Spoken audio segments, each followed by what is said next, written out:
Emily had her John Wayne impersonator, Tom, but she was on the fence about Jimmy, her James Dean specialist. Tom said to Jimmy, "For Pete's sake, show her." Jimmy took a breath and spoke very quietly. "What would you expect James Dean to be like, here, now, in this room?" He was shaking his head very slowly. He gazed at Emily from what seemed to be the beginnings of a trance. She felt a sharp chill as Jimmy leaned in toward her. His voice took on a silky, hypnotic quality. You'd find somebody who was smart, compassionate, selfish, volatile.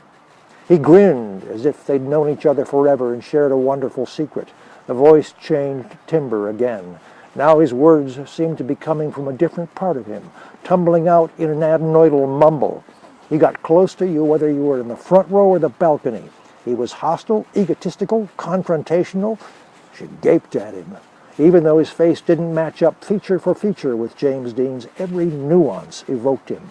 He inspected her carefully. There was sexual content in his every motion, every look. He pulled back slightly.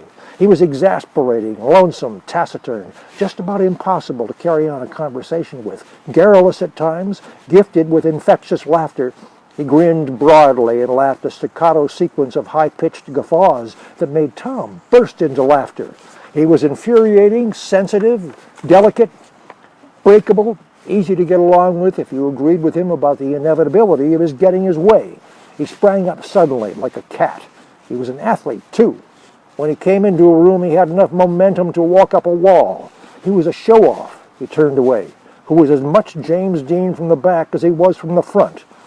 He lifted his shoulders and very slightly cocked his head in a way that recalled from the visuals compartment of Emily's brain most of the publicity photos of James Dean.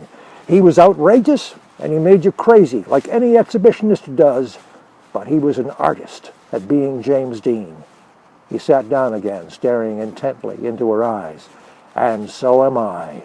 I've got a world-class collection of anxieties, but not a single one about doing James Dean." He swatted at the air like he was after a fly. The prick.